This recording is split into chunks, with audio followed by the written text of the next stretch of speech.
So కొట్టే సాయి అనే వ్యక్తి చాలా సాదాసీదా కార్యకర్త. అవునండి. చాలా సాదాసీదా కార్యకర్త. ఒక వైసీపీ రాక్షస పాలనలో అతను చేసిన పోరాటం ఒక సీఐ, ఒక లేడీ సీఐ అసలు నిర్మానుషంగా ఒక ఎంత ఎంత దారుణంగా ఆమె ఒక ఒక ఆడదైనుకొని ఎంత దారుణంగా కొట్టిందో మనమందరం రాష్ట్రం అంతా కూడా చూసాం. అప్పుడు కనీసం కేసు పెట్టమంటే కూడా పెట్టిన పాపాన పోలా.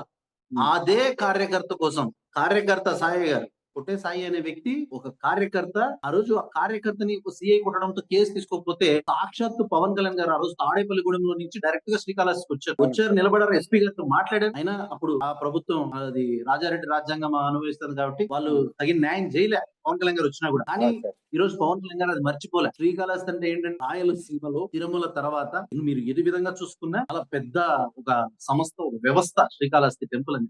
పెద్ద దేవస్థానం. అలాంటి టెంపుల్ కి ఈ రోజు టీడీపీలో పెద్ద పెద్ద ఉద్దండులు పోటీ పడితే కూడా కొట్టే సాయి సీఐ దగ్గర దెబ్బలు తిని పార్టీ నిబద్ధత చూపించి పవన్ కళ్యాణ్ గారి మీద అభిమానంతో ఆ రోజు యెస్. నిలబడిన కొట్టే సాయికి ఆ రోజు కొడితే పవన్ కళ్యాణ్ గారు ఎలా అయితే తాడేపల్లిగూడెం నుంచి శ్రీకాళహస్తికి వచ్చారో ఈ రోజు అధికారంలోకి వచ్చిన తర్వాత కొట్టే సాయి అనే వ్యక్తిని శ్రీకాళహస్తి చైర్మన్ చేయడం అనేది ఇది చరిత్రలో ఇప్పటి వరకు కని విని ఎరిగిన